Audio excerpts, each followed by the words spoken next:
Good evening, race fans. SRW TV back again with our round 2 American Invasion for the Radical V8 series here at the Circuit of the Americas. We've got about 30 seconds of qualifying left.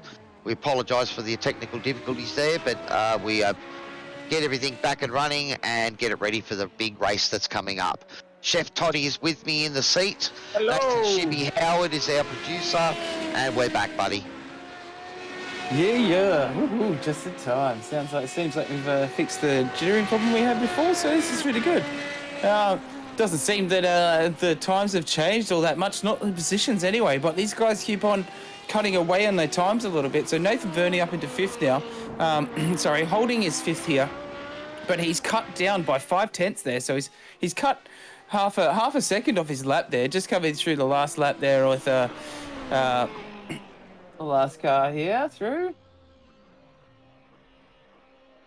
Yep, well, the checkered flag is out, so I don't think that. Oh, there we still have a couple of cars left out on the track. Greg Johnston. Yep, Team Greg. Team Greg just going through his last little lap there. Oh, he might have hung on to that. I think he might have hung on to that lap there. But I don't think he's improved his time.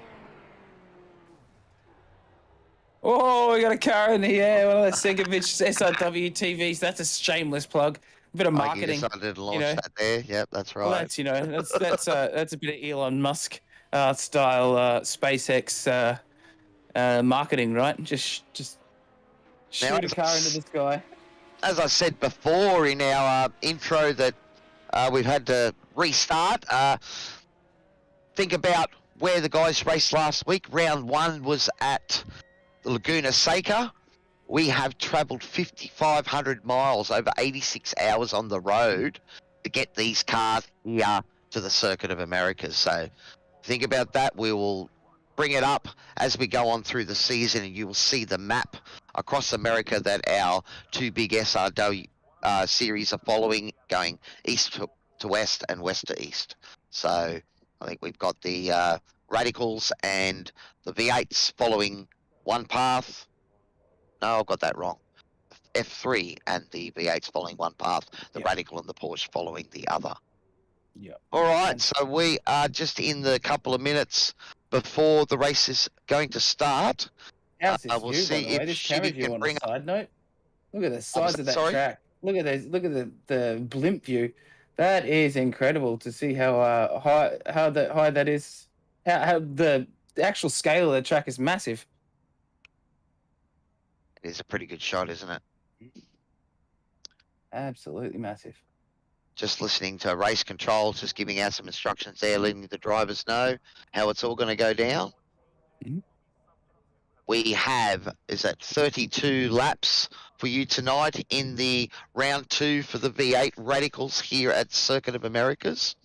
It's a great track, 5.5 kilometres long, 20 turns for the drivers to deal with, lots of fast sweeping sections, big curbs in places that are sharp and going to fling the car in the air.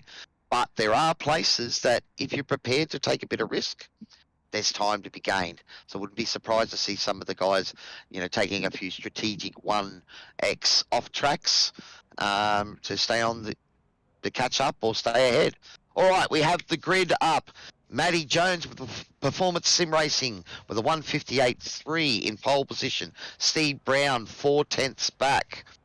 We have Tim Harris with Locked On Lads and David Unger in 4th position. David, our podium driver from last week.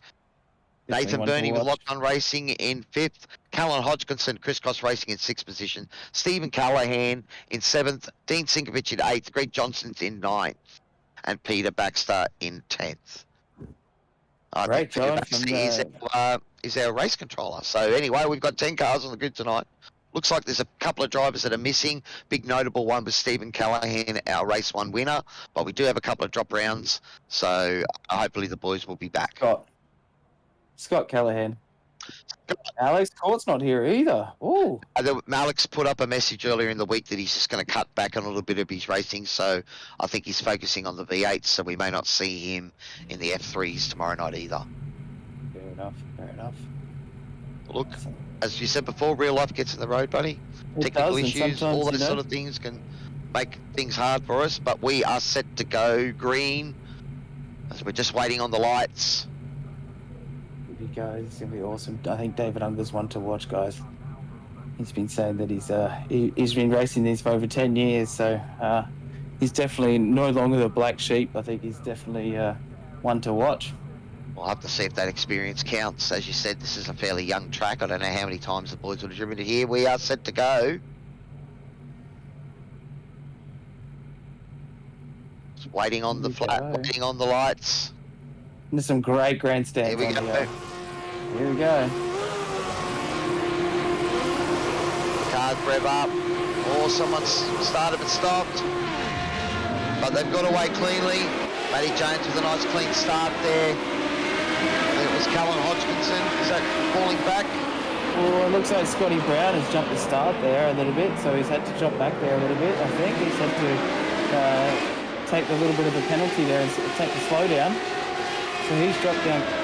No, it wasn't Scotty Brown. I apologise. I think it might have been Callum there that got caught up in that. David Unger has taken advantage, and he's jumped one spot off the start into P3 where he finished last week. Yes, as you said, David's been a big fan of the Radicals, has been driving it for a long time, so we'll have to see if that experience will pay off. Yeah, I'm not sure whether he should have told us all yesterday that he's been driving it for that long, so he's definitely what these guys are going to be defending against him a lot harder than they have been in the past, I believe. Shibby's back onto his favourite cam. This rear chase cam is an awesome camera where we get to see how low to the ground these cars are. One of the things the boys have been commenting this week at how smooth the track surface is here at Circuit Americas. Being an F1, grade 1 circuit, that does not surprise me that it's as smooth, probably as a baby's bottom, but these cars will be taking full advantage of that. Most definitely.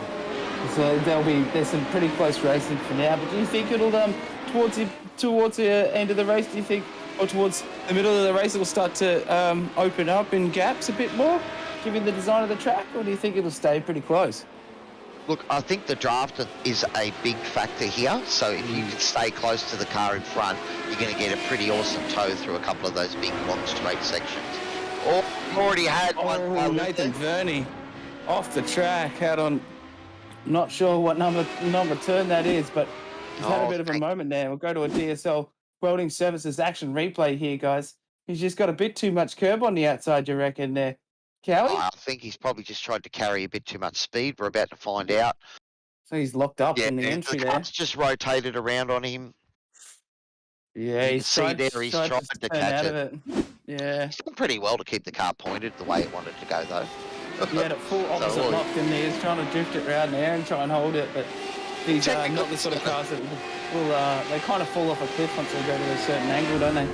But what I was going to say, technically that wasn't a spin because the car didn't actually rotate round on him, so that was a pretty good save, and hopefully Nathan could get back in amongst it. We'll call it a stall drift. Yeah. We can see already on board with Dean Sinkovich. He's up one spot already, so he's done very, very well already. So we've seen some really good improvements with him, with Dean Sinkovich, with a bunch of different cars. Steven Sinkovich up 3 spots as well. Very well done. Now the brothers chasing each other down, though. Dean has pulled out a couple of seconds on Steven at the moment. Perhaps Steven had to battle through a couple other cars, deal with Nathan's little spin there. We move to the front. Dave Unger trying to stay in touch here with Steve Brown. Already the front runners have separated by about 1.5 seconds, a little bit more. So I know that Matty Jones, this is his first drive with his new team, Performance Sim Racing. Yes, I poached him. We'll say it there. No, Matty's an awesome guy. We've had a couple of good chats. As I might have mentioned before, we also have a new segment coming out soon for SRW TV, Cowie's Corner, and I'll get Matty in and have a bit of a chat with him as well. So stay tuned for that, guys. I've just noticed something. Is he got a race suit that's the what's the the mankini? It looks like he's got a mankini on, like a skin suit with a mankini on. It looks like the Borat suit. It Pretty looks sure. like he's got a car. It's quite funny. I was in a practice session for the V8s last week. Oh, yeah, and Greg Johnson just locked it up a little bit on the exit there, I think. He's just given it a bit too much jandle on the exit. Yeah. Oh, no, locked it on the entry. Just flicked it, yeah. Just a bit too much throttle, bit of ego, too much speed. These cars, it generally takes a couple of laps to get them up to tyres, up to speed. And as you can see already, a spin has cost Greg probably about 10 seconds there. So they'll throw him right back. But yeah, you're talking about the Mankini. I actually saw, I'm pretty sure it might have been the Vast Motorsports boys. So I'm not going to hang them out on the fence, but I might have seen sort of a Mankini pit crew out there that looked like it could have suspiciously been for one of their cars.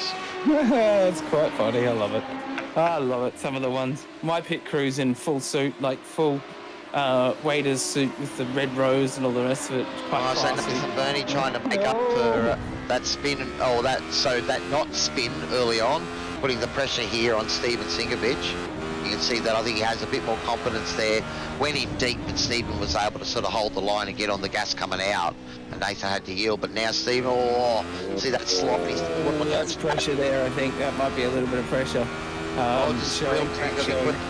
You can see here the advantage of the draft. Almost massive, isn't it? Just massive advantage. But the thing is, as soon as you're outside of the draft, they're hard to overtake once you're outside of the draft. So it's kind of, here we go. Beautiful move down the inside. Yeah, Nathan's got that done fairly easily there, but you can see how almost like the draft meant that he was well past by the time he got to the braking zone. Again, Steven just had the front of the car there twitch on him, so he's had a couple of moments this lap, but he's caught them. That's good to see. Yep, he's done very, very well. Nathan. I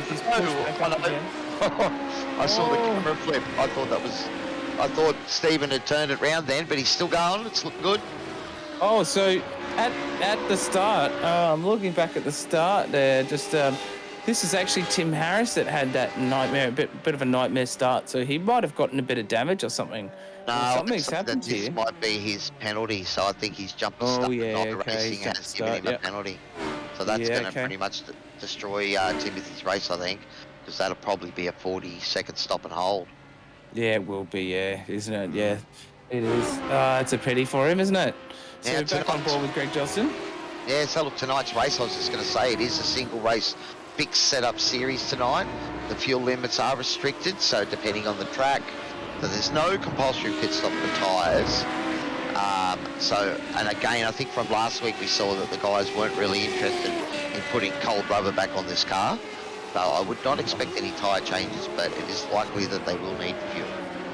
Yeah, exactly right. Might be just a quick splash and dash. I don't think there'll be any tyres. As we heard with the post-race interviews last week, if you tuned in for our Radicals, a lot of the drivers will say, that they've never, no matter how many laps they've done on these tyres, you never really convincingly use up many sets of tyres in these things. So we probably won't see that many. So. The tyres go off.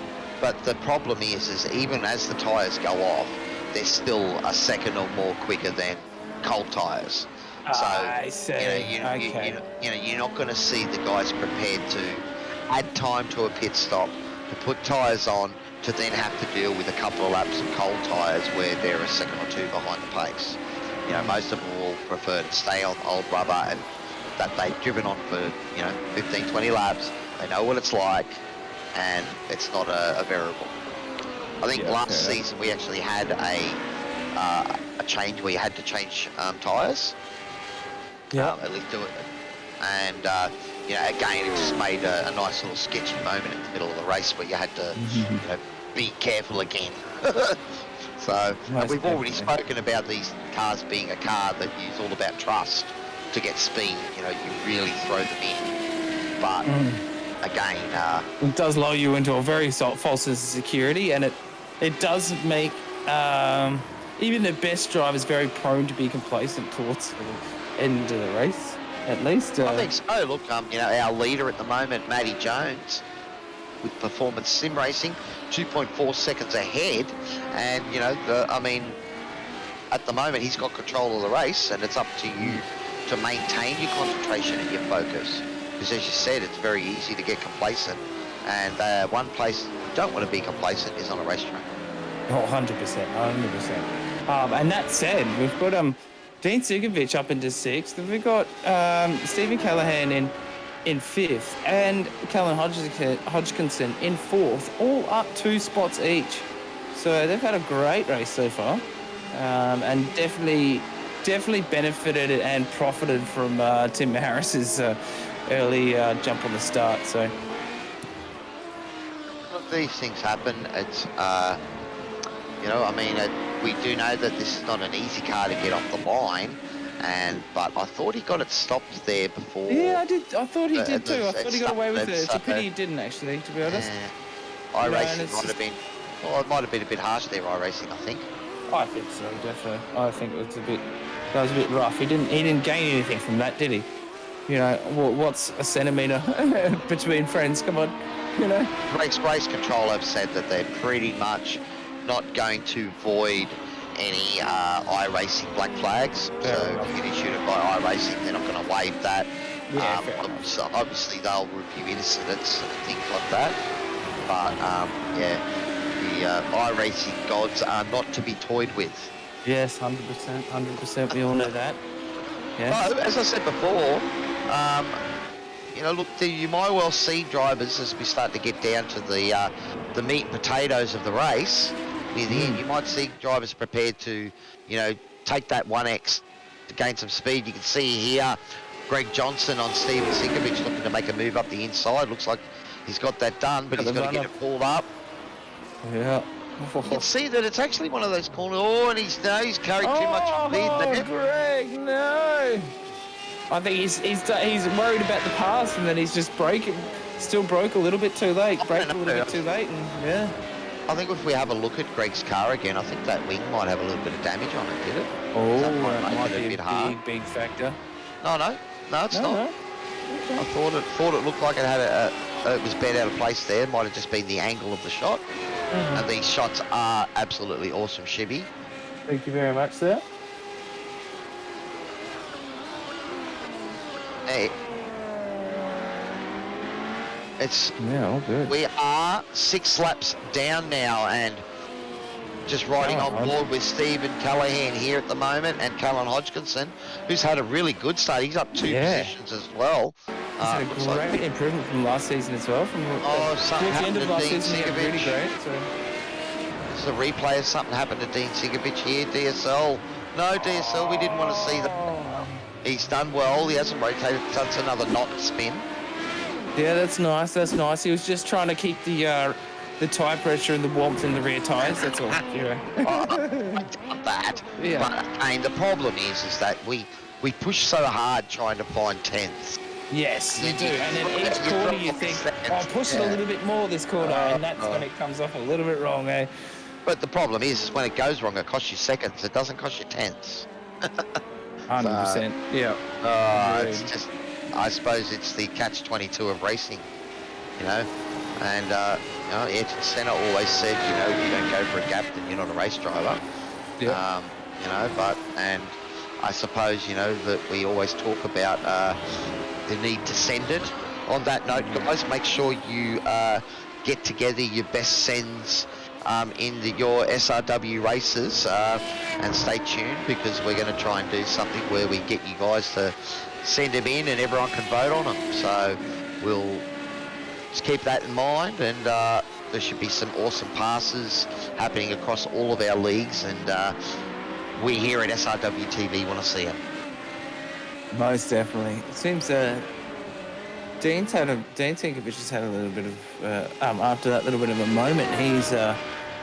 He's down 6 seconds, but he's actually still keeping his spot there. But Nathan Verney's definitely on the hunt on Dean Tinkovich now, and he's got that spot to go. But Callan and Stephen Callahan still having a bit of a battle here. I wouldn't say it's a battle, but I think Stephen Callahan might be just sitting here trying to save a bit of gas at the back here, just staying at the back of the toe there as much as he can. You can see Callan, the car getting a little bit sort of squiggly under brakes there. So, I mean, we do talk about how fun these cars are to drive, and but they can be a handful. That a car that's, I know it's hard to feel that you're on the edge of grip, but it's probably more that confidence again. So we're back to this Greg Johnson And Steven Sinkovic. And Steven Sinkovic once again. So, well, Greg made a little mistake and Steven made a little mistake, so that's put them both back together again, and that's Greg up the inside. Steven's going to try and hold. No, he's just dropped back. But Tell you what, these two love a battle, don't they? Oh, they do.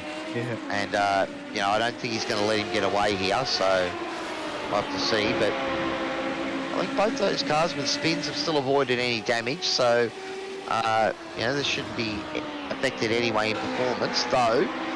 Tyres, you know, you spin the tyres and have to burn them up, flipping the car around again a few times, you know, that won't help the life of them. And unfortunately, there's enough runoff. There's there's a bit more of runoff and stuff like that on the track, being a purpose-built F1 track. You've kind of got a bit more, you know, if you tend to make a bit of a mistake, you've got a bit more of a chance to pull it up in time before you end up backing it into a wall, etc. Nice runoff areas, but again, there are sort of walls. There is, as we can see. But I suppose the problems that tracks like this can bring in is the whole issue of that off-track and what is track limits, you know, and I know that it is one of the things that Formula One struggles with, like places like this, and Paul Ricard, and that we see those big Paul line Ricard, pavement exactly sections. right, yeah. And, you know, the drivers are prepared to cut it, you know, in avoiding an incident, but it actually becomes an advantage on track. And we did mention, you know, I'm sure that if it comes down to the nit and gritty near the end of this race, and guys have saved up a few X's, then they might well elect to sort of find those spots where you can gain an advantage and only get an off track and not slow down. Exactly right. You know, yeah, especially if you're battling for, especially if you're in the fourth spot and you're trying to get up to that third spot. That's right. You might see some strategic decisions being made. Let's put it that way. So I think something might have happened there to Steve Brown. Yeah, can we have a look, see what happened to Steve Brown? Because he was only about 3 seconds behind Maddie, and he's now about 10 seconds behind Matty Jones. So something has happened. Welding Services replay. Or you can see that car was a bit sketchy under brakes. Yeah, and he's just tried to carry pace. And too much jandle out of the corner. Yeah. Well, and it's so easy to do, you know, and it's one of those things. A lot of the time, if you don't have these things settled under brakes into the entry of a corner, you're not braking straight, you can wind up in some trouble. Well, I think he was really trying to maximise the exit. I mean, those boys have both been doing 58s, Steve and Matty Jones, so they're pushing hard, but you can see that, you know, you push for 10s and make a mistake and you lose seconds. Yeah, essentially what I was saying is that sometimes if you're concentrating a lot more on the exit, then sometimes you're not putting all that much effort into as much as you should be on the entry. So you can be too much. Dean Sinkovic has gone up the inside here to try and block Nathan Burney here. Look to see if they're going to make it. Got deep.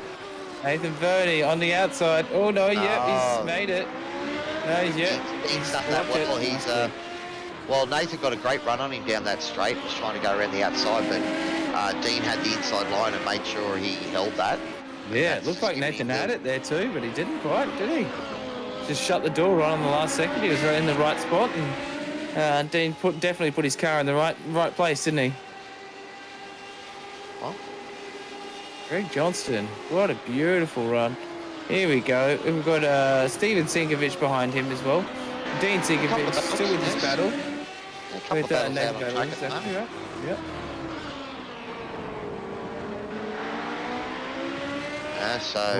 Nathan Burney's still not giving up on this one. He's like a dog with a bone, this boy. Up the hill, is going to be able to drag race down the home straight. Up the hill. Is he going to be able to make his stick on the outside here, guys? Oh, he's going to over and under? Yeah, no, he's way too wide. Oh, no, but look at the speed he's carrying out of there. Oh, so what an exit.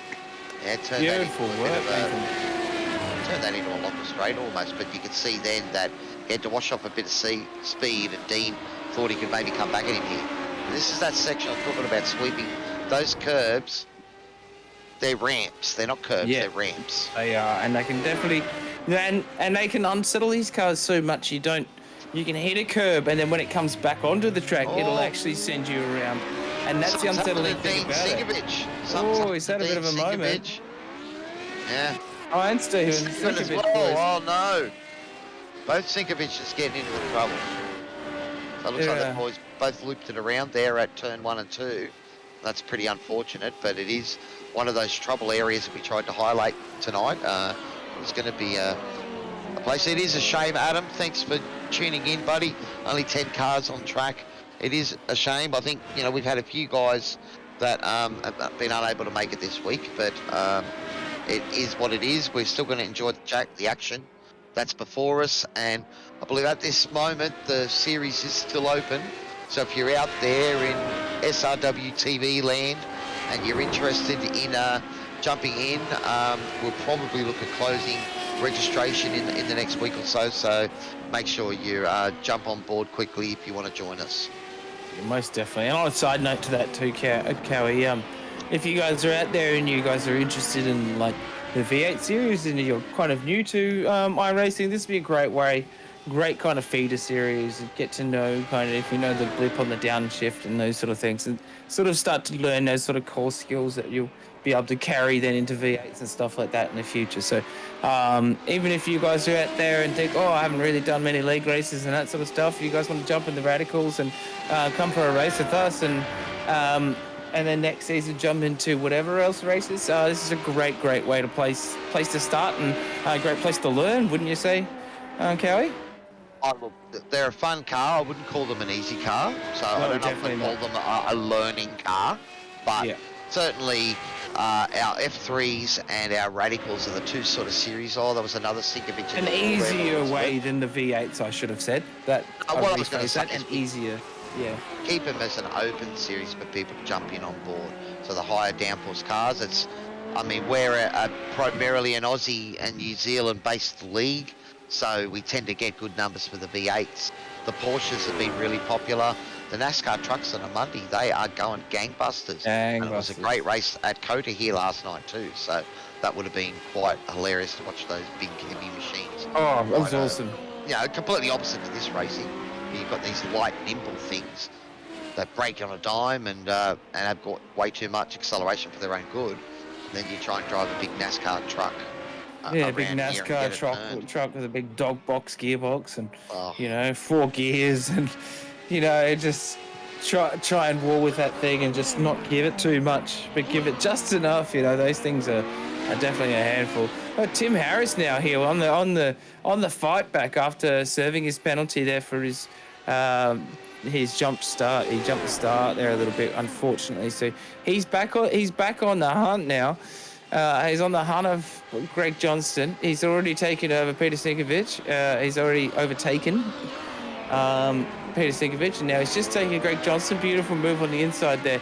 Tim Harris on the charge. We know he's capable. His best tonight in his best tonight in the race on racetrack is a 59, but he was pulling 58s. He was pulling mid 58s or late to mid to late 58 158s during qualifying, and he qualified third there. So he should have enough pace to definitely make his way back up through the pack. What do you reckon, Cowie? I'm pretty sure he's a couple of laps down now though, but. No, he's not a lap down. No, he's only 23 seconds down from the leader, so he's still got some pace. He could definitely bridge the gap. Look, he's done an early pit stop and looks like, he's come in and served that penalty. I wouldn't be surprised to see them grab tyres or fuel at the time. It would have been the smartest move, definitely. And again, it may it depends if you've got enough to get to the end, because these cars are fuel limited. Looking at Callum Hodgkinson looking to make a move on Stephen Callahan here. He's in the draft and he's looking to he's going to try and take him around the inside here. Looks like he's going to get that done as long as he doesn't go too deep. Trying to get the car turned into the apex. Stephen trying to come back at him there, but that's a nice clean move from Callum. Beautiful, taking that spot back as well. Bringing him back into P4 as well. We just missed earlier, just looking back through. These guys have been having a bit of a battle, and it seems Mr. Callahan had taken that position back from Kellen. I didn't think he didn't have the pace, but Kellen might have had a little bit of I can't see on SDK where it had any issues, but oh no, yeah, Kellen actually had an off track if a little bit back, so it'd be great if we could see But that. as we said before, those off tracks could be strategic around here too. So True. you know, SDK might be telling us fibs. Yes, exactly right. We always know what it does. What everything has done at the moment, that has given Matty Jones has got a almost 9-second lead over Steve Brown. Unfortunately, Steve losing 5 or 6 seconds there in that spin, and you know now the boys have only been doing lap times that are a tenth or two apart. That's both Matty Jones and Steve Brown. And you can see, you know, one little mistake that costs seconds. I mean, you know, you're making it back up in tenths. It's a hard game sometimes. It is, most definitely. Greg Johnson out on the track there. Oh, it is. I'm not calling iRacing a game. I was just saying it. I'm not calling iRacing a game. I said the Just game motorsport as a figure of speech is a game. Motorsport, essentially, you got it, buddy. As a figure of speech. Yep. Good. I got it. Yeah, 100%. You know, you hear the motorsport guys talk about it that way as well. So, yeah. You dodged that bullet, Cowie. Nice work. But Callan Hodgkinson, it does seem that Callan Hodgkinson had a little bit of I don't know. He's had a bit of a moment earlier. He's gone a little bit off track. And Stephen Callahan has actually made the pass for P4 then, and then Callan's actually made it back. So it seems Callan's actually got a bit more consistent pace, essentially, maybe, than Scott. Could have taken some time to get his tyres up. I mean, you know, again, some people might be able to get their tyres up to temp and into that operating zone a little bit quicker. And then we give him curse of the commentator. He's caught it. Oh, no. Oh. That's double commentator's curse, because we calling it, and then he caught it, and I said he caught it, and then he went again. Oh. Well, he's got a little bit of damage on the front there from his splitter there. How did that happen? Maybe that's what that incident you were talking about a bit earlier there, buddy. Yeah. He's just carrying a lot of speed there. It was that second snap oversteer. Yeah, because he knew his nose was just about to hit Stephen Callahan, and very justified for him to pull out of it, but, you know, because he could have taken Stephen with him there. But you could see him just pull left at the last second, and that's why he's gone through that second spin there, unfortunately for him. Problem is that second grab of the wheel, the car really can throw you.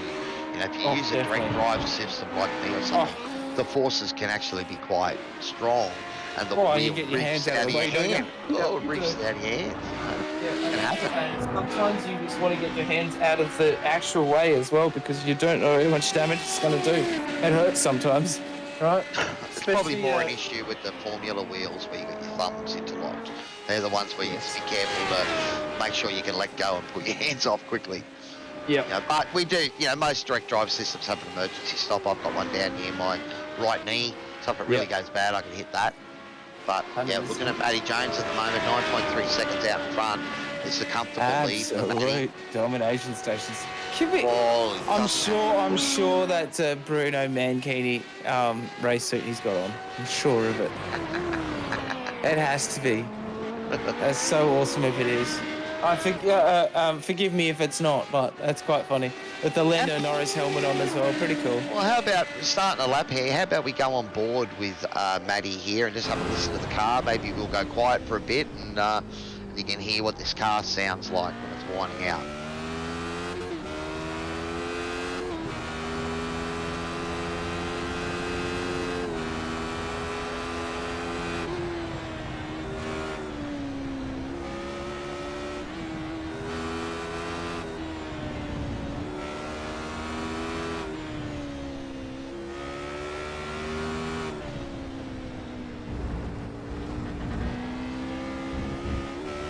Just watching him through that section, it didn't look like he's holding anything back. He's not driving with himself, is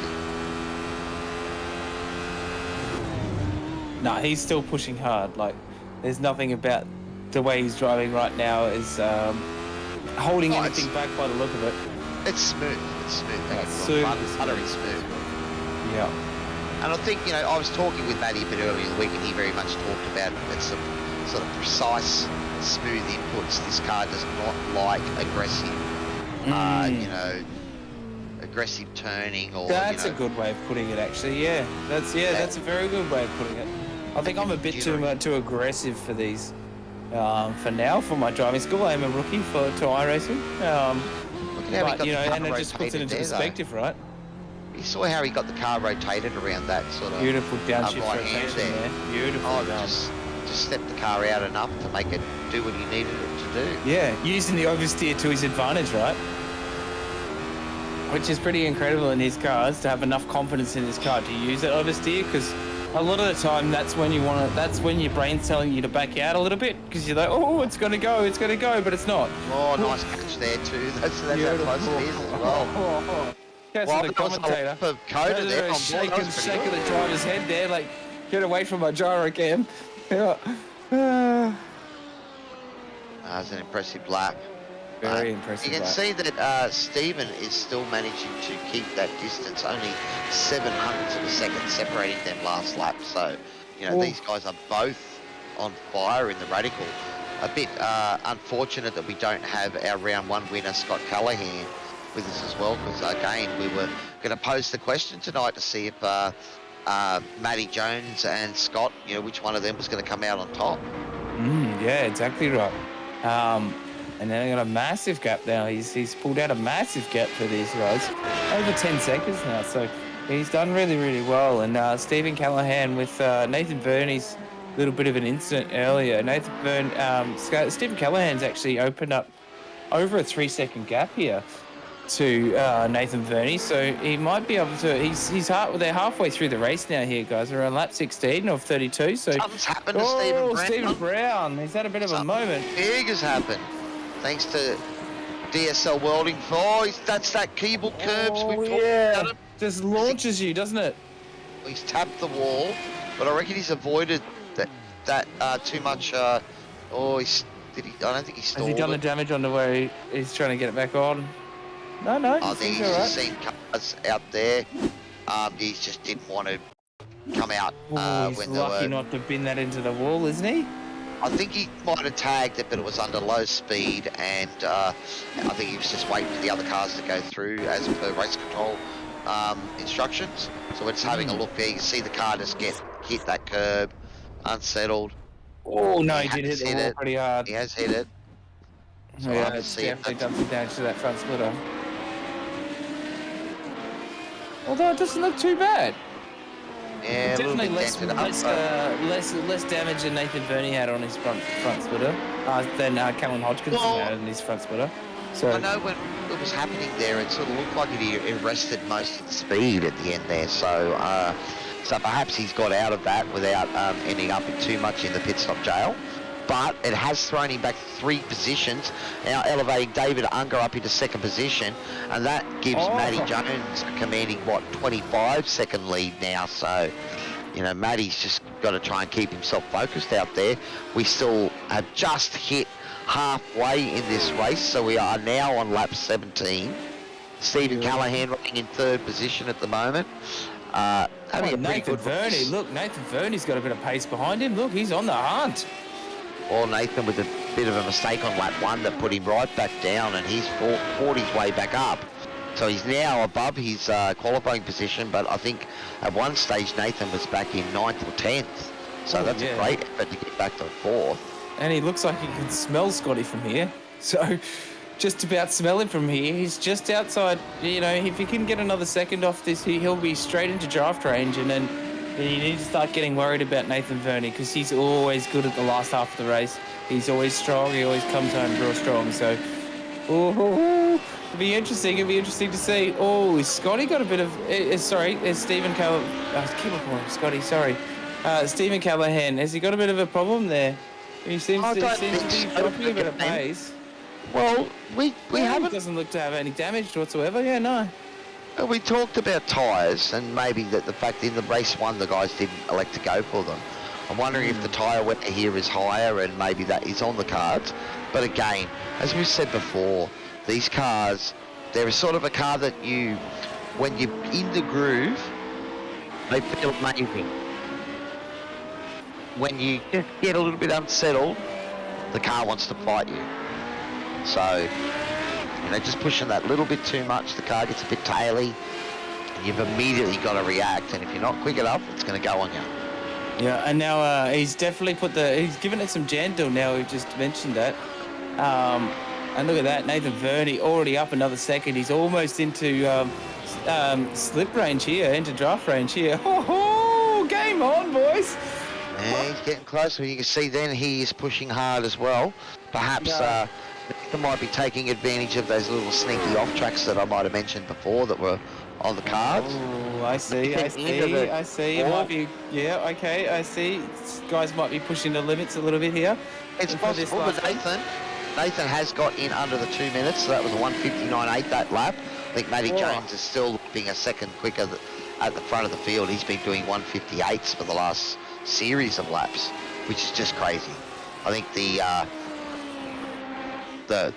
Max Benenke has the world record around here of a 58.1. So we're talking about guys here at SRW TV and in the SRW League that are sort of on that pace, and that's the guy with the 11,135 I rating or something. It's crazy. Wow. What? Matty Jones has just run a 1:58 too, guys. That's better than his qualifying, wasn't it? Oh no, he did a 1:58.175, wasn't it? So he's what?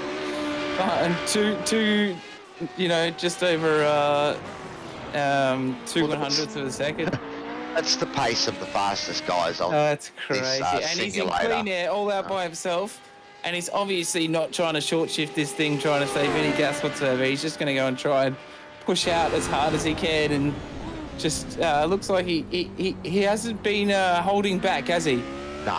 Look, so, I've got the pleasure of working with Matty now in Performance Sim Racing, our team with Tyson and Harry and Sean and the boys. So, and already, we can just see that he is a smooth, precise driver and has got pace, so we pretty happy to have him on board. I'm sure there are other teams out there that might be a little jealous, especially if he keeps on with performances like this, but we'll have to see if any of the other boys in the league are going to step up and try and match Matty's pace here in the Radical machines, because it looks like he's owning them at the moment.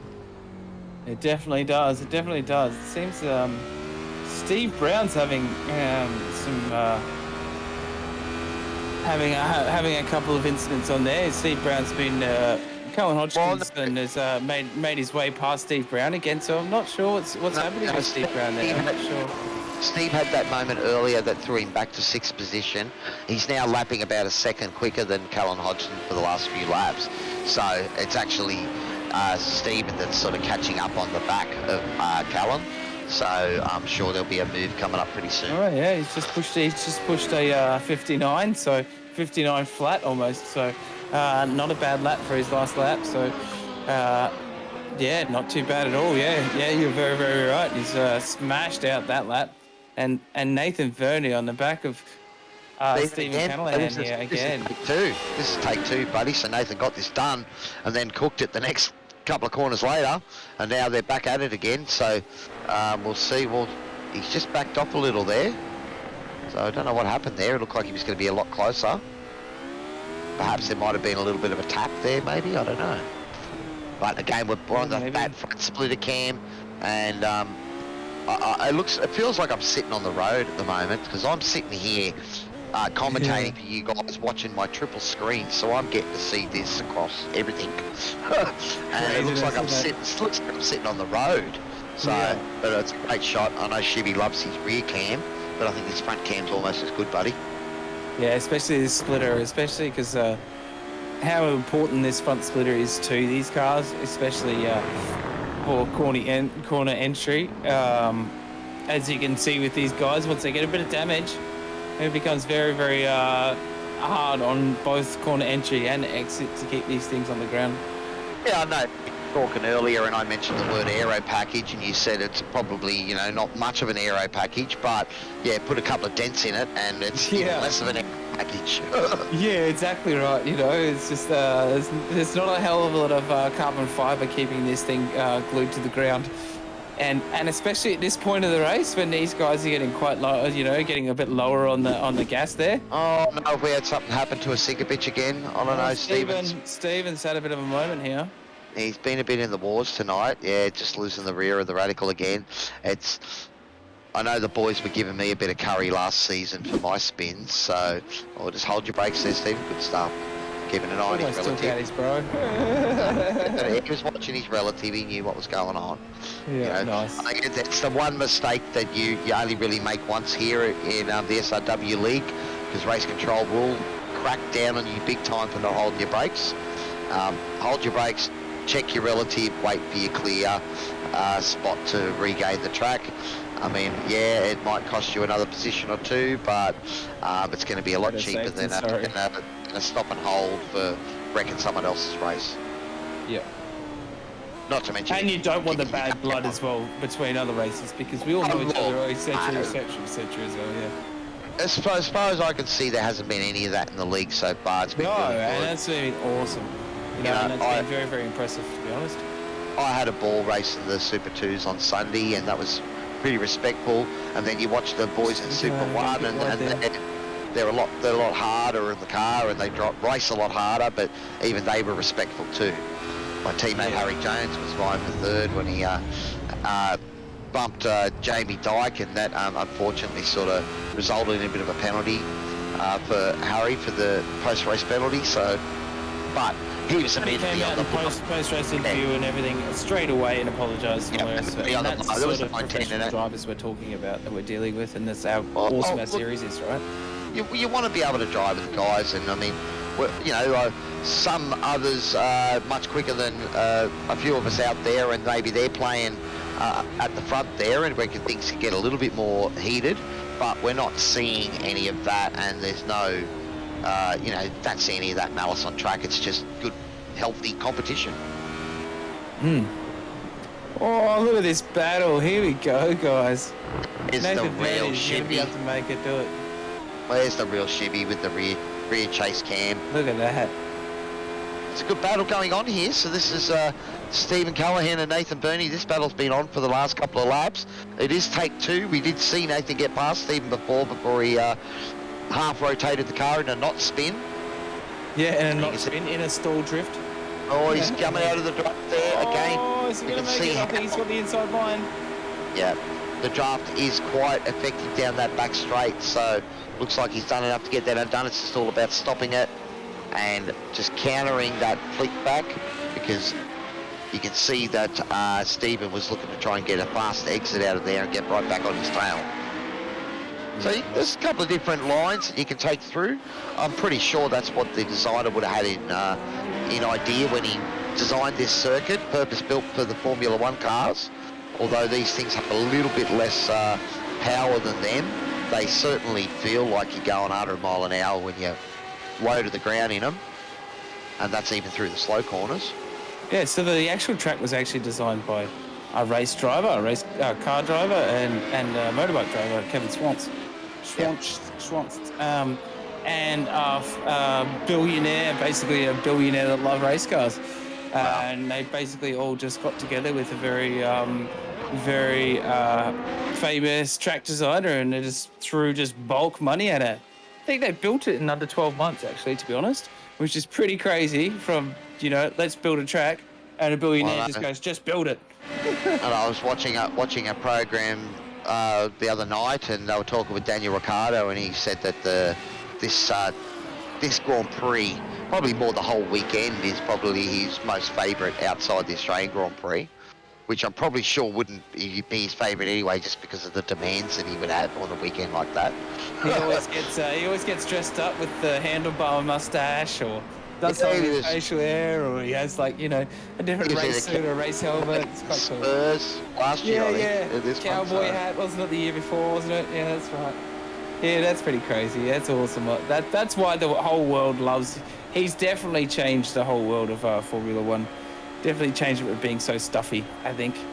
Definitely a whole brand new lot of fans to Formula One, to me anyway. Well, he had a big mistake there and, bounced off the curb and took out Carlos Sainz. You know, you take out a Ferrari at the Italian Grand Prix, that's generally, going to be a red flag. But perhaps Ricciardo, with his Italian roots and Italian surname, there was a rumour at one point, I know there's some talks at Ferrari, but it's sort of never really eventuated for him. But it goes to show, even I think the Ferrari boys came out and said, that it was man of him to apologise. All right, so we've got Timothy Harris looking to try and get up. Oh, beautiful move. Yeah, getting up the inside of Dean Sinkovich there for 6th position. Again, we've seen this move happen a few times now, so that seems to be one of the favourite passing spots. Just make sure you're right on the back there, put that back straight. You can take advantage of the draft and get it done with relative ease by the looks of it. Yeah, and you've got quite, you got two racing lines there that are actually quite nicely spaced apart, I suppose, in these cars anyway. Probably not so much in a wider Formula One car, but in these little cars, you've got plenty of space around this track to make quite a few passes when they need to be made, especially with Tim Harris on the charge back here. He's going to be interesting. We've got one more series of cars this week at SRWTB to take on this track, and that's the Porsche GT3 Cup car, the 992, and maybe sticking with our general theme here at SRW, our league. Another car with no traction control and no anti-lock brakes. Yeah. It's actually the engine in the back, etc., etc. Yep. Well, the Radical and the V8, as you said before, are very similar in the way that you approach driving them, where you've got a blip for that downshift. The Porsche is a paddle car. You use paddles, but it's a dog box where you've actually got to brake well before you. It lets you shift back down the gears. It just won't let you. So it's one of those cars that's hard to use engine braking in. And, coming from the V8 and a bit of a stint of that Radicals, man, I can tell you that the Porsche did my head in there for a while. Oh, Nathan Burney with another spin. Just again on the gas coming out. Yeah, just the car rotating around. Again, it seems to be a bit of a trust issue, and I think, you just get to the point where, I know I felt even a couple of times last season that I didn't know. Oh, Greg Johnson in the pits for a repair, maybe. No, that looks like it might be his fuel, and I think he might have grabbed some tyres there as well by the looks of it. Yeah, it looks like he's going for tyres, so I'm not sure if all of the drivers will take that strategy. We'll have to see how it goes. Guys, don't forget, if you're out there enjoying the show, give us a like, hit that bell notification and subscribe so you don't miss out on any of the action here at SRWTV. Once again, our broadcast is only possible thanks to our major sponsor, DSL Welding Services. We also have our safety car, sponsored by the Promo Department. Haven't needed to see the safety car at all tonight. So far, these guys have been driving pretty clean, and when they have had their little moments, it's generally been all on their lonesome. Also, we have Dragonrc. We thank them once again for their support and your support, of course, guys. So make sure you give us those likes, help build the channel, and stay tuned because there's big things in the works. We want to try and engage with all of the drivers and the personalities that make up our great league, and get to know each other and build this community together. Very well said, Cowie. Absolutely nailed it.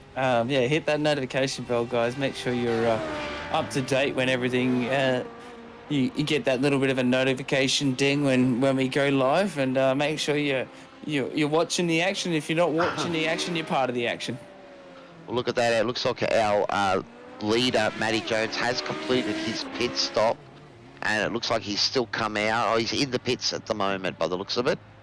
We're just keeping an eye on the time to see where he comes out. David Unger in second position on track at the moment, but yet to pit. And I'd say Matty's going to make it to the top here or David's coming into the pit himself. So that gap's going to stay fairly stable. Seems like Matty and Dave.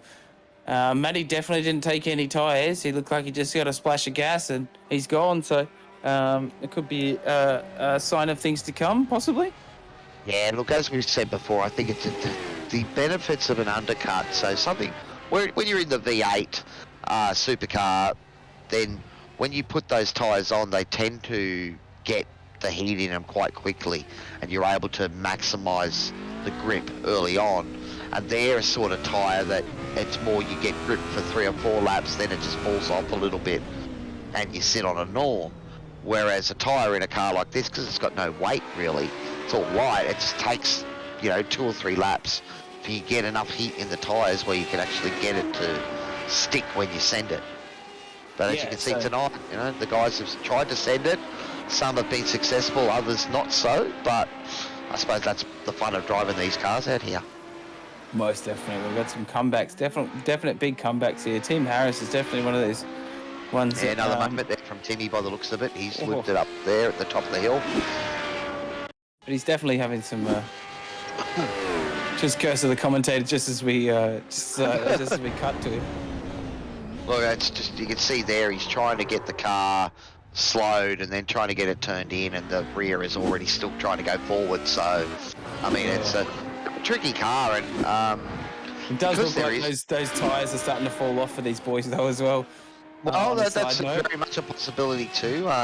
We didn't see if David took tyres, and it was a big moment from Callan Hodgkinson too, and that again was that snap oversteer. So you generally the car will go loose, and those of us driving direct drives, it'll go really light, as you've got no grip, and then suddenly you'll sort of get it straight, and then that grip will suddenly hit, and it'll throw you. So you've almost got to be ready for your wheel to try and snap itself out of your hands. And that snap oversteer can really just, be the killer. You think you've got it under control, and then suddenly it bites.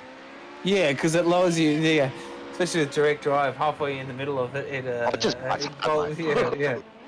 And you're like, oh no, I've got this. No, don't got this. Yeah.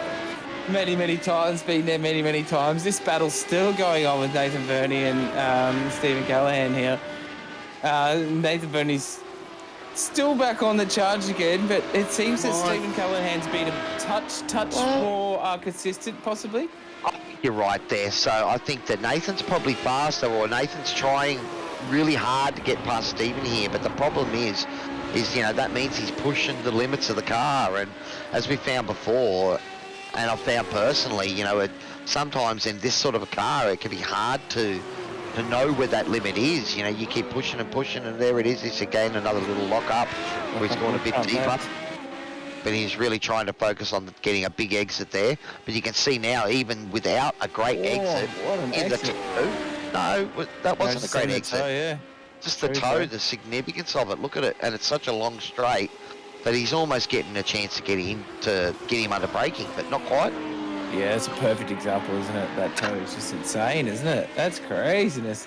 How much he had a pretty rubbish exit, but how much he actually gained from it was insane, wasn't it? The car in front, just, they're not a big car, but enough aero on them that you punch a hole in the air, and, if you can sit in that toe, it's, again, could be fuel saving as well. Both of these guys are yet to pit. True. We've got second, third, and fourth there, guys. All not yet to pit, and that's all that's left to go. So Matty Jones has already done his pit. He had a quick pit and splash and dash, and he's off and done. We've got Stephen Callahan. I wouldn't have been surprised to see if Stephen didn't come in that lap. Nathan may have. So again, without a tyre change, I don't know how much of an advantage the undercut is going to be.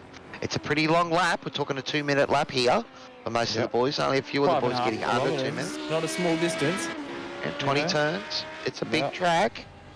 It's a lot to remember, actually. That's what I found when I was first doing laps around here. It's very hard to remember all the kind of undulations and curves. I can't see the car lifting up at the moment. So, although we don't really get to see the fuel man holding the canister against the car in iRacing, but we would have seen the car lift in the air if he had taken tyres. And I think if we have a look at those stats, who did we see that actually did take tyres? It was Tim Harris took tyres. Yeah, Tim Harris. I think he took tyres very early though. Well, he took tyres. Well, Tim pitted on lap 4, but that might have been his a penalty. Yep, you've got the pit times up there, so you look at that. So, Harris. 13 Callan seconds from definitely Matty Jones.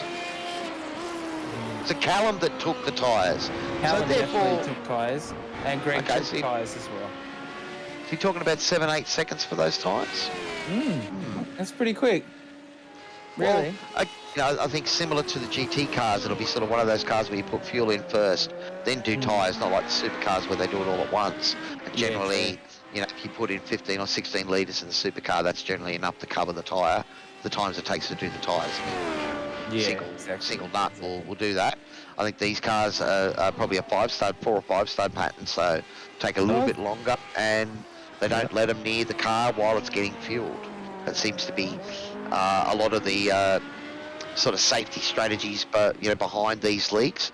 I don't know if we've all seen. You might recognise these cars from the supercars broadcast on the weekend. We got to see the real life Radicals going for it out at the Perth Motorsports Park, and I must admit, seeing that on board on Sunday, and then jumping in here and looking at the onboards of these cars, and it looks exactly the same. Oh, yeah, it's exactly the same, and it really puts it into perspective. Like, yeah, you get great sound with racing and all the rest of it, but this is the battle we've been watching. Nathan Burney and Stephen Callahan. Has Nathan done enough to get this move done? Looks like he's had a cracker of an inlap. I believe Nathan has got that done. Yes, Stephen he has. Callahan, 6 seconds back. So that is either Nathan's had a monster of an outlap, or Stephen Callahan has had a bit of an issue on his outlap. So yeah, look at that gap there.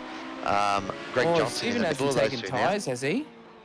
I don't think so, because we were looking there and I didn't see the car lift in the air.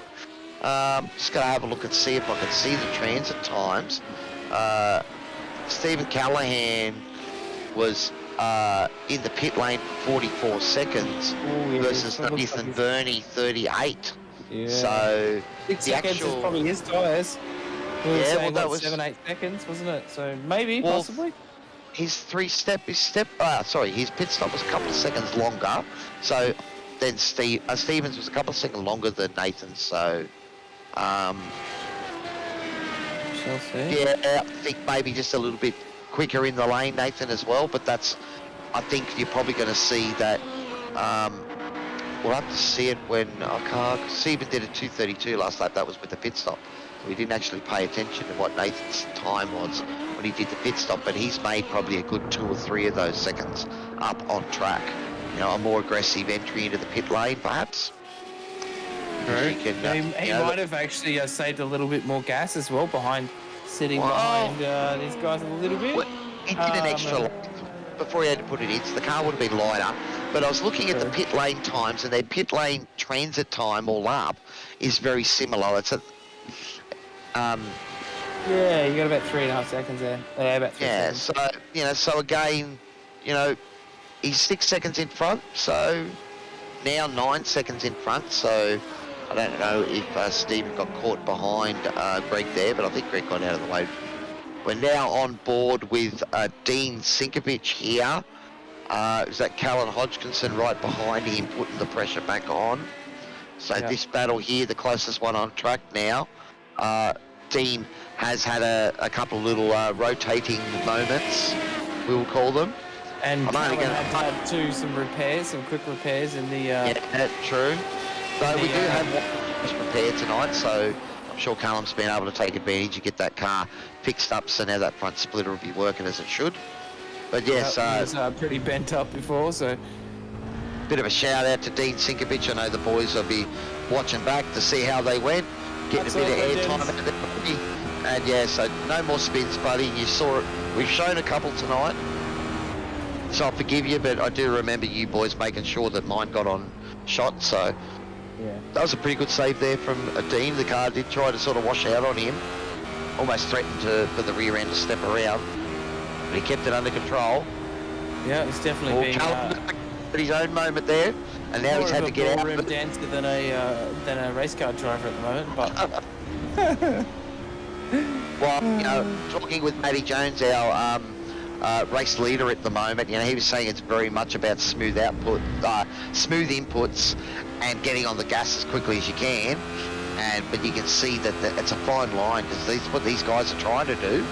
And the car gets very snaky when you get that power on just that tiny bit too early. You see Cullen here just took a bit too much of that curb, and that cost him a bit of his run here. But again, we're going to see the power of the toe down the straight here. Even with an ordinary exit, he's able to close right back in, and maybe even close enough to have a go under brakes here. Beautiful, beautiful, beautiful. Yeah, it's a beautiful illustration of exactly how much toe you can get. Look at that. But just building on what you were saying earlier as well, is that as you can see, like on board, it's a perfect illustration of exactly like how much of this track you have to use, and to be fast around here, you have to be milking all these curbs, as you can see. And that's why these guys are having some sketchy moments. But at the same time, as we're talking about the X's and the penalties you can get along the way, can stack up pretty quickly if you're not careful about it. Just trying to stay behind somebody, even, you know. Coming down to the last 2 laps here, Cowie. Come on, let's go. Mate, she's getting to the end. I mean, we've barely had my new teammate Matty Jones on the screen, because he's been streaking away here. Steve Brown trying to take advantage of Timothy Harris's little excursion. See if he can get on the back here, going deep and trying to get the switch back underneath. Again, we're going to see that draft in play once again. And Tim Harris with a great surge back up from last place there. Steve Brown has got the slingshot here. He's in the dough. He's making the move inside. Just got to... Okay, you can see here that... Oh, is that Timothy trying to stay around the outside to hold the inside line? And he's done it. That's a pretty committed braking there from Timothy. Don't rotate that car. There wasn't much space there, was there? Oh, the rear end of that car decided to try and rotate on him, but he held onto it. And Steve's just going to line it up for another section. Probably a little bit of a toe here as you sweep through this section, but this is very much about bravery and stepping the car out, trying to force it in. The tyres will be protesting and squealing at you. You're trying to get that car to stay tight. You can get back over here, the left, to sweep through for the last 2 left-handers before we do it all again. Coming into... Oh, we're trying to concentrate on the exits as well. What an exit. Come on. Steve Brown with a beautiful exit there. I think he might get the... Oh, even better exit from Tim Harris there. He's managed to keep him out of the draft there, down that straight. And that's definitely a spot where your heart's pounding, that someone's going to definitely try and make a move and try and send it down the inside. One of those things we saw the other night, so I know, talking with... Jamie Dykler on Sunday night after the V8s, and they were very much talking about trying to subtly move the car in a couple of different positions to try and break that toe. Because you can't weave. Race control will get on you if you weave it across the track, but you might see some of the more experienced drivers just do subtle little things to try and, you know, break that toe.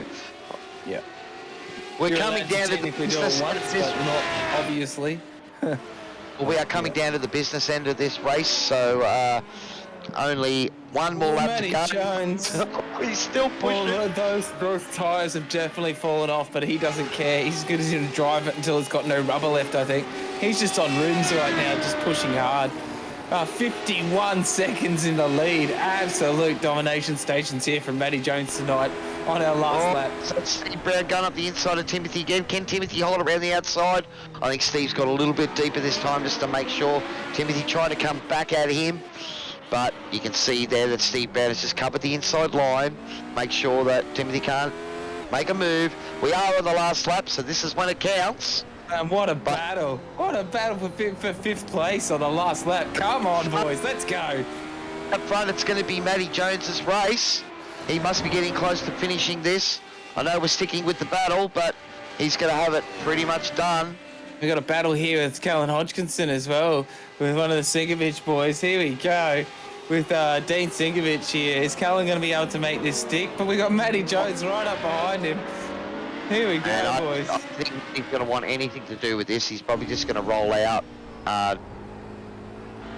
Again, you know, it's always one of those things where you've just got to be careful enough that you don't get out of it too much, because then you get out of your rhythm, you know. So yeah, Matty's got enough of a buffer now, so he's all good. He's actually currently catching our 8th and 7th position, so he's already gone past Steven Sigovic, one of the Sigovic boys, overtaken lap 10. So coming into the last corner onto the home straight, and our round 2 winner looks like it will be Matty Jones, bringing it home for Performance Sim Racing with a dominant display. 50 seconds back to the road. We're still waiting for David Unger to come across the line. Matty had a supreme drive, had to deal with a bit of pressure early on was that Stephen Callahan, but a couple little mistakes from his competitors has just left Matty miles out in front, and he has been setting some superior lap times and has driven away with it. David Unger coming around at P3 last round. Looks like he's kept that consistency going. Again, kept himself out of trouble, kept the car straight. Only one more corner for David to go, and he can bring home a P2. So that's another great drive from David, which will bring him home in P2 and probably move him up into 2nd position in the championship, I'm sure. Seeing we missed Scott Callahan tonight. Again, guys, 2 drop rounds, so it's not all over if you missed this week. Nathan Burney, that's a pretty good drive. Nathan fell back to about 10th position in this race. Near the start there, had a couple of spins, and he's fought home for P3. Stephen Callahan, it was a great battle between him and Nathan there for quite a few laps. Looks like the pit stops finally sorted it out in Nathan's favour. He's come across the line in 4th. And Steve Brown in 5th position, finally getting past Timothy Harris. Another good battle that was going on there at the end of the race, buddy. Yeah, that was great. That was great. Timothy Harris with a great surge up through the pack to get that 6th place. I think my driver of the day is going to have to be Nathan Verney. He does lean sometimes towards the angle of overdriving the car somewhat. So I think, I think if he kind of calms himself a little bit, we'll actually see him really might even be able to hold a flame to Dave Unger and Matty Jones very, very soon if he can put down those consistent laps, because he had the pace, but it was just good pace. Just again, I mean, it's so easy just to push that tiny bit too hard in these cars, and that's what happens. I know that we've seen a few of the boys there get into the 59s, and the top 3 are. Well, actually, I think was it Steve Brown, Matty Jones were the 2 guys that managed to do 58s out here tonight. So I'm going to let you do the driver of the day, buddy, because I think I'd have to put my money on my teammate Matty Jones finishing in opposition. Look, 51 seconds in front. Obviously, that's probably got a little bit blown out because of what happened to Tim and Stephen, who were a bit closer there. But again, I might have to actually agree with that. That was an absolutely dominant performance he had. He was just straight ahead from the start. He didn't put a foot wrong, and he's doing some very nice burnouts right now as we speak as well on screen, which is very, very nice. Absolutely fantastic drive from him. Super impressed. So. Well, I'm sure that Matty would have been keen to have some of the other boys pushing and racing hard with him, because I know he really enjoyed the race last week, chasing hard after his wheel spin up the line and then having to fight his way back through. He obviously did it a lot easier tonight with the W, but and you're never going to complain when you come away with the win. But I know that he's one of those guys that looks forward to the battles, much like myself. So let's hope that the boys are going to up their game and try and match him. Yeah, well, that's the thing. Like, even with people's, as you were saying, with drop rounds, Matty Jones just had a very convincing win here for the points and all the rest of it. All right, so if you want to read out the final positions, buddy, I might go and see if I can get a hold of the boys for tonight. Shibby's already on top of it, I've been told. So take it away, buddy. Read out those final results. Cool. So Matty Jones with a very, very, very dominant performance tonight, guys, with a almost 52 second, just over 51 second lead there for the win. with precision. What's it? Performance sim racing? That's Sorry, it. Yeah, we'll have to get Matty to Well, update his um, SDK driver information. Don't forget that, guys. Drivers out there, if you are in a team, get that SDK driver information app. Fire it up when you're in the car, and you can fill out your details so we get your right team names and all that sort of stuff. Sorry, Toddy, go back to it. Oh, well, good. We got David Unger. He is still a privateer. We got Nathan Verney in third. We got Stephen Callahan in fourth. Nathan Verney and Stephen Callahan with a great battle throughout a battle for the ages there throughout the whole race. These guys were battling for seventh and sixth, sixth and fifth, battling all the way up. And now Nathan Verney with that great drive into third. Stephen Callahan with fourth there. Just not having quite enough pace to keep with him there. Steve Brown now with with fifth place. Tim Harrison sixth. Great drive from him to come back from the back of the pack. Had a bit of jump the start a little bit there, and I think iRacing was a touch harsh there. So he did have a beautiful performance to make himself back up, to get himself back up into sixth place there. Callan Hodgkinson in seventh place there for Crisscross Racing. Dean Sinkovich, for SRW TV, absolute legends. Greg Johnston for Team Greg there, Team Greg Racing in ninth. Steven Sinkovich, the other legendary Sinkovich brother. And we got our illustrious Peter Baxter in our safety car and race control. Thank you very much for tonight also, Peter. Awesome. All right, well, we're going to bring a couple of the boys down. We've got Matty Jones and Nathan Verney in here. We've also got one of our other commentators that decided to jump in for a chat, Tyson McAvoy, commentator from the V8s. So I'm going to bring Tyson in so he can join the chat as well. But Matty, she was a pretty dominant display out there, buddy. Unfortunate, I thought that Tim was going to keep the pressure on you, and he looks like he jumped the start, buddy. Yeah, is that what happened to him? I was a bit surprised, and then Steve was coming like a train at the start there. I was really struggling to maintain the gap there for probably the first 7 or 8 laps, and I think he unfortunately had a bit of an incident, and that pushed him down the back. But yeah, it's probably one of the curses of winning convincingly, buddy, that we didn't get to spend a lot of time, watching your car tonight. But we did notice a few times that when we jumped on board, you were still pushing hard, mate. So were you sort of just trying to sort of set yourself goals, to keep the race interesting for yourself, when you're that far in front? Yeah, a little bit. Definitely, having the fastest lap of the race is definitely a goal.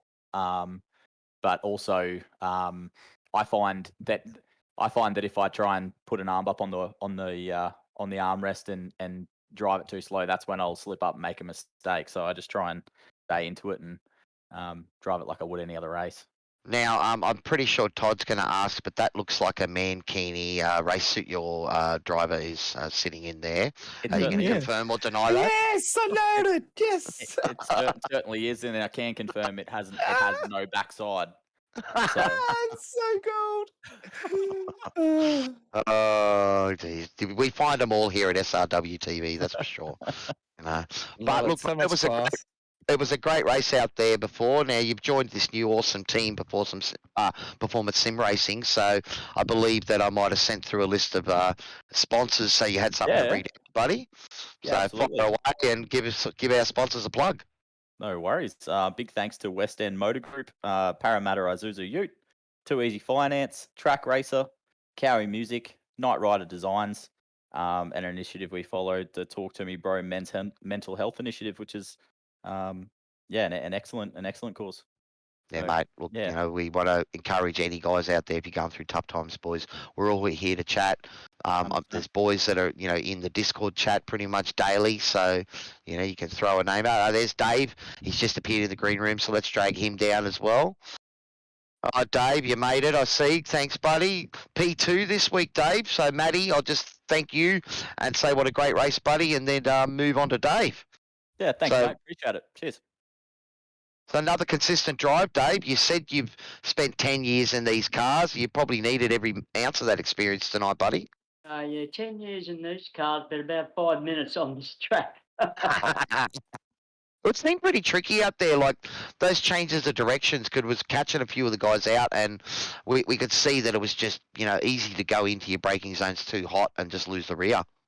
Yep, absolutely. It's a very, very technical track, and it doesn't really suit the Radical. However, don't tell Matty that because he thinks it does.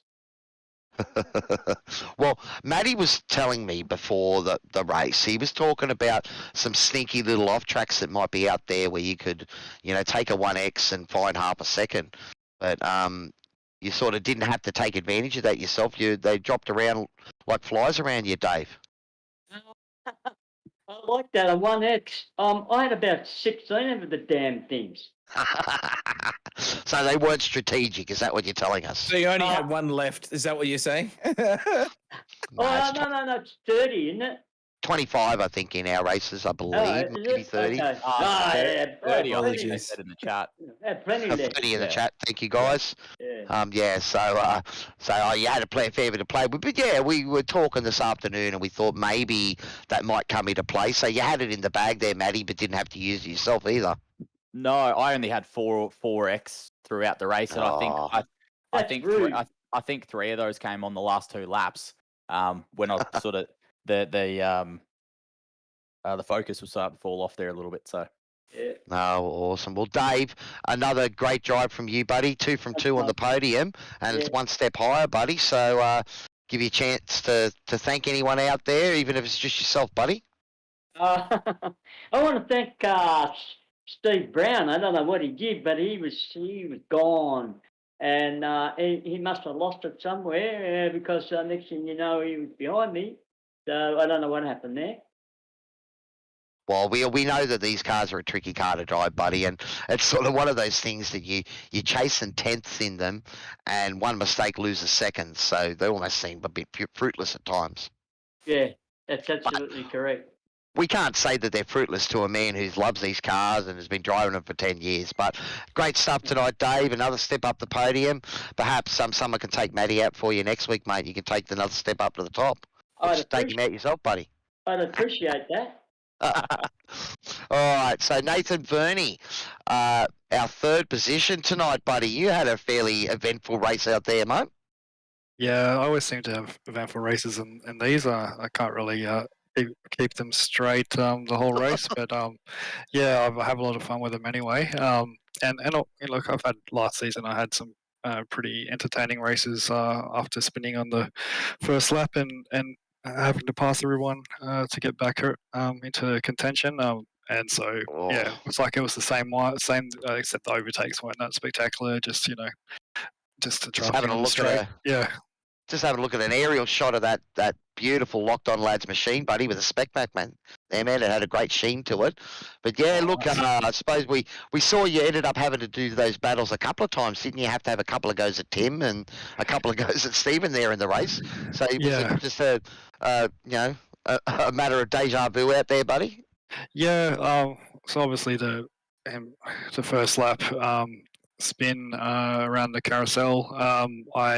I know that when I was practicing a couple of times during the week, first lap I tended to spin there, so I made a mental note, but probably forgot it. Yeah, lost it around there. But yeah, I also had I managed to get past Stephen and pull away, and yeah, then just lost concentration and did a bit of a half spin and then had to let him go by again and do it all over again. So yeah, you're right, deja vu all over again. So yeah, well, if I cut down the mistakes, I might be up giving Dave a bit more of a challenge.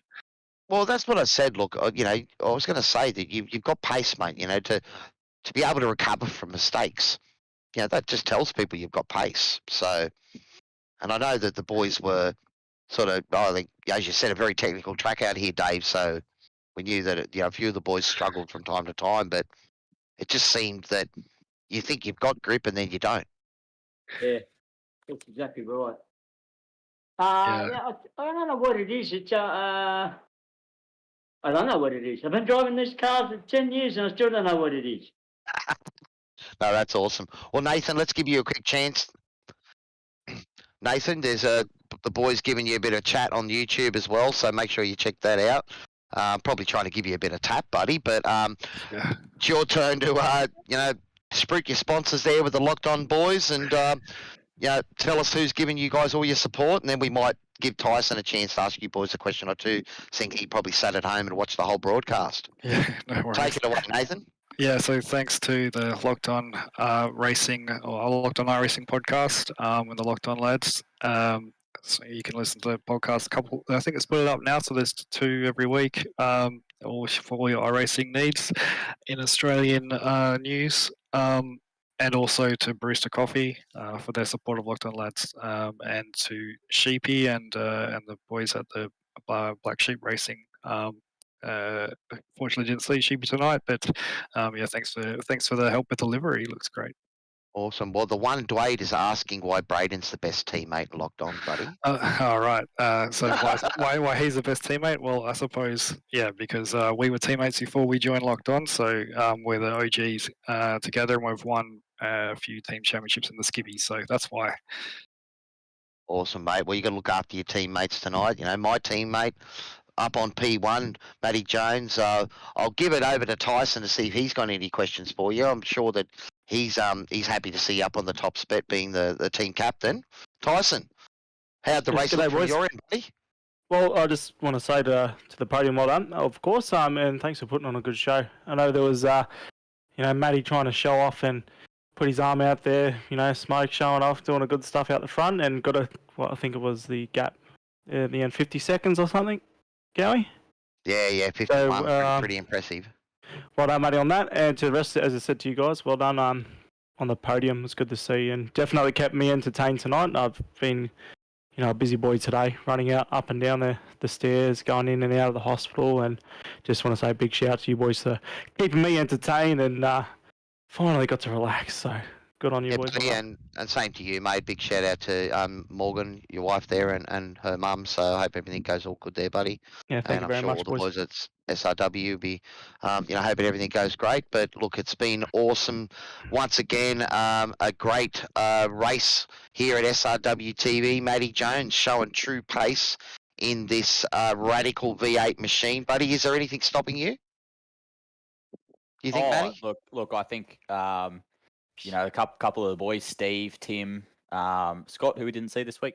I think can really take it to me. So, I think getting numbers on the grid, and everybody just keep working hard, and we'll all be at about the same pace in about 2 weeks' time.